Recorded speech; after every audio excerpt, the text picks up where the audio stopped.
One of my favorite books this year was The Wager by David Grann. And in case you didn't know, David Grann also wrote the book, which was later adapted into the film Killers of the Flower Moon by Martin Scorsese. I recently read somewhere that Scorsese and Leonardo DiCaprio are teaming up to adapt this book as well, and it'll be amazing if they do so. The Wager revolves around the famous shipwreck of a British warship known as HMS Wager, and it happened in 1741.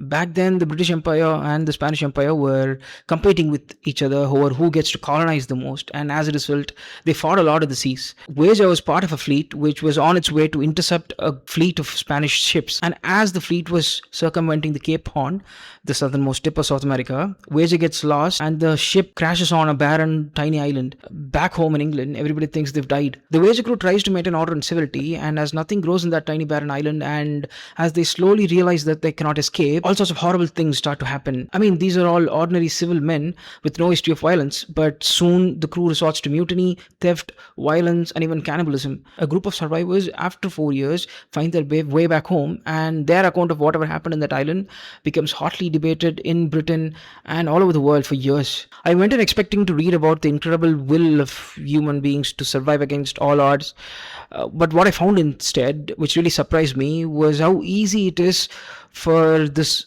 flimsy idea of civilization and moral values to crumble under pressure.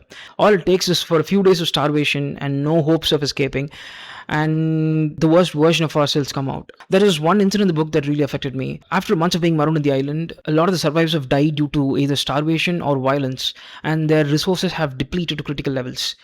Even then, this 16-year-old boy keeps a dog for himself, a dog he found in the island, and whatever little food he could find, he shares this with the dog. One day, while he was sleeping in his tent, a couple of men approach him and they ask him for his dog.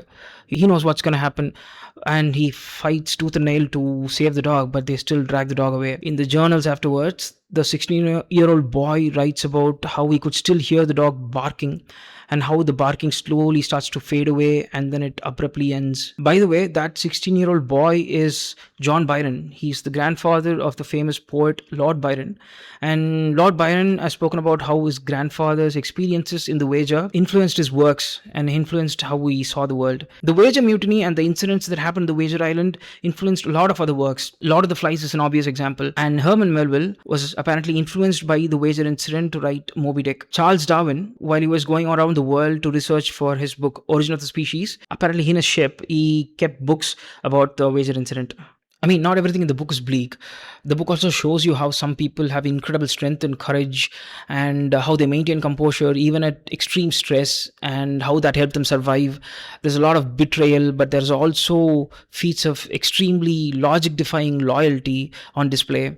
I really loved that about the book. The book also shows you a look into how marine life was a lifeline of civilization back in the day, and how the marine life influences things to this day. The word log in, for example, was derived from the way they would tie ropes to the end of a log and they'd throw it overboard, and that's how they would track the speed of the ship. And then they would go on to note it in a book, and the book was called the log book. There's this other phrase called toe the line that also comes from marine lingo. In the morning for inspection, the crew was expected to come on the deck and they would have to stand in a line. Their toe shouldn't step over the line that was drawn on the floor, and that's how the phrase toe the line comes from, apparently. Learn the ropes, for example, is derived from the fact that you have to learn all the different types of ropes and knots required in sailing.